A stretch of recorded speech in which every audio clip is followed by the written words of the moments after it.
Por ajo kjo përplasje pra mes dy pushteteve dhe ka një dispozit tjetër, pra po flasim për baza ligjore dhe është një diskutim i mbështetur mbi ligj, ku gjyqtarët luftojnë për parimin, që do thotë që me ligjin e miratuar në vitin 2022 dhe fillimisht ka qenë një ligj paraprakik 2016-s, pastaj me reformën e në drejtësi të 2018-2019 u bën ndryshime duke rritur pagën e gjyqtarëve, pastaj në 2022 ka patur prapë një ndryshim ligjor i cili pagën e gjyqtarit nuk e vendos më të rritjen e pagës gjyqtarit nuk e vendos më me rritjen e pagës më të lartë administratën publike, por në varësi të rritjes së pagës së presidentit të Republikës, ku paga e gjyqtarit nuk duhet të jetë më e lartë se sa 36% e pagës së presidentit të Republikës.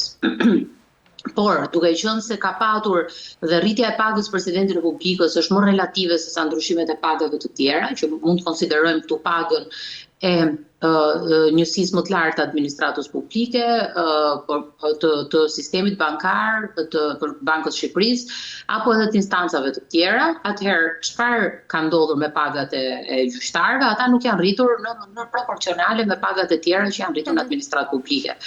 Dhe duke qenë se nuk ka patur një rritje proporcionale, duke qenë se ligji përkatësisht citon që duhet që paga e gjyqtarit të rritet proporcionalisht me rritjet e tjera në administratën publike dhe dispozita pra që paga e gjyqtarit do rritet në bazë të pagës së presidentit, ka çuar në një pretendim ligjor dhe një padi që këta kanë çuar në gjykatën kushtetuese dhe ju kanë drejtuar gjykatës kushtetuese për të përcaktuar pagën e tyre. Dhe sipas kësaj predispozite, gjykata kushtetuese ka tash autonominë pra për të vendosur mbi pagën e gjyqtarëve. Përplasja këtu është me sistemin e pagave dhe mënyrën se sistemi i pagave dhe në përgjithësi pagat vendosen nga qeveria dhe vendosen nga parlamenti. Dhe duke qenë se kjo bie në kundërshti me mënyrën se si funksionon sistemi i pagave dhe indeksimi i pagave në Republikën e Shqipërisë, kryeministri i vendit dhe qeveria kanë dalë në një deklaratë ku dalin po themi gati në kundërshti të plot me pretendimin që gjykata kushtetuese të ketë autoritetin për të vendosur pagat e gjyqtarëve, gjë që do t'i sillte buxhetit të shtetit një dëm prej 37 miliardë lekë në po themi një vit. Dhe pagat e gjyqtarëve do kenë një rritje të konsiderueshme duke shkuar 7 deri në 9 milion lekë në muaj për gjyqtarët e lartë, gjyqtarët kushtetues dhe përfshihet edhe kategoria e magjistratëve, pra prokurorëve. Dhe të ndodhur në këtë ngërç, pra që është ngërç institucional. Kemi një përplasje shumë fortë mes pretendimit të gjyqtarëve se kjo i takon me ligj, dhe nga ana tjetër predispozitës që gjykata kushtetuese të ketë targetin për të vendosur për pagën e punojësve, gjë që kjo do të prishte piramidën e pagave, është një pretendim i drejtë, sepse si logjik, po ta marrim vendet e Bashkimit Evropian, e kanë të fiksuar pagën e gjyqtarëve dhe në bazë të ndryshimeve qoftë të inflacionit, qoftë të ndryshimeve të tjera, po themi të buxhetit të shtetit apo ndryshimeve të tjera fiskale brenda vendit, paga ndryshohet dhe rregullohet në mënyrë automatike. Nuk ka nevojë që ti të përcaktosh pagën tënde ad hoc, pra duke shkuar dhe duke bërë padi gjykatë kushtetuese, sepse vetë vendet e Bashkimit Evropian kanë rregulluar në mënyrë të tillë që gjyqtarët dhe paga e tyre të shkojë uniform me rritjen dhe luhatit ekonomike brenda vendit. Ne nuk e kemi të rregulluar në formë të tillë, ne e kemi rregulluar me një ligj të posaçëm dhe ky ligj i posaçëm sjell tani një kontradikt. Gjyqtarët logjikisht, legalisht deri diku mund të jenë, po themi, në të drejtën e tyre me ato dispozita ligjore që ishin vendosur padisë, unë e lexova atë dhe e pash me vëmendje se ku konsiston, pra ku konsistojnë pikat, por pikat kanë evazivitetin e vet, sepse nëse gjykata kushtetuese do dalë me një vendim. Pra, rritjes së pagës për gjyqtarët, konsiderohet precedens edhe do të sjellë efektin zinxhir për hallkat e tjera të pushtetit. Që do thotë, nëse gjyqtarëve do të rritet paga me vendim gjykatës kushtetuese, mund të lindi pretendimi administratës publike, entiteteve të tjera, ta çojnë gjykatë kushtetuese për rritje në bazë dispozitave ligjore. Për të vazhdojë zinxhiri. Por ajo që ndryshon te rasti gjyqtarët është që ata kanë një garanci speciale kushtetuese dhe mbështesin të gjithë pretendimet e tyre mbi garancinë kushtetuese. Dhe duke qenë se është vetë kushtetuta, pra janë dispozitat kushtetuese ato që kanë bërë ndryshimet përkatëse, duke bërë statusin e gjyqtarit të paprekshëm dhe pagën e gjyqtarit të përcaktuar në mënyrë të tillë që nuk duhet të ndryshojë. Pra nëse ti e ke përcaktuar të tillë, nuk duhet të ndryshojë sepse edhe statusi i tyre është i paprekshëm dhe paga e tyre duhet sigurojë pavarësinë e gjyqësorit. Dhe këtu tani jemi përballë një përplasje shumë të madhe. I kemi piramidën e pagave, e cila nuk duhet të përcaktohet dhe të vendosë disproporcionalitet. Që do thotë nuk duhet ketë paga e gjyqtarëve është 3 deri në 4 herë mbi pagën mesatare të vendit. Qartë. Dhe krahasuar edhe me vendet e rajonit dhe vendet e Bashkimit Evropian, ne jemi gati nivel me Greqinë dhe me vendet e tjera të BE-s. Pastaj jemi edhe në nivel me shumë vende të tjera të rajonit.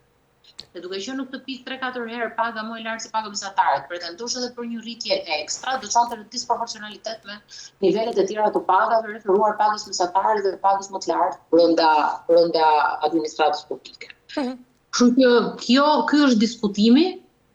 Mendoj që gjithë pesha këtu, tani gjykata kushtetuese në vendin tonë është bërë si zgjidhësi i të gjithë problematikave të përplasjes pushteteve legal ekzekutiv.